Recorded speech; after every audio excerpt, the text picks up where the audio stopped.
Good day mga tol, no? So ito na yung mga Dongtao chicks natin. Actually may i-out ako na dalawang pares lang.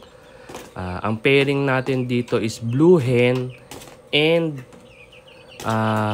Red Rooster. So pinapakita natin dito sa una yung mga paanong mga sisiw, no?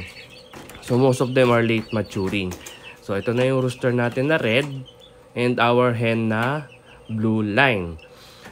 So dito papakita natin na same parents pero different result. So iba-iba ng shade ng color.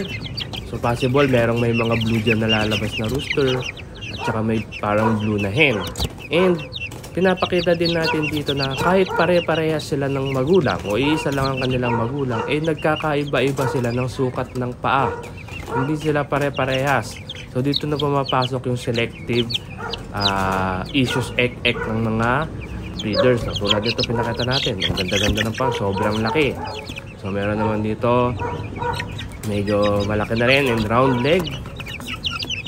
Ayan, ito. Ayan, malalaki yung mga paa na yan, no? Tapos meron tayo dito isang makukuha na ayan, tignan nyo, medyo round lang, di ba? So, tapos light color siya.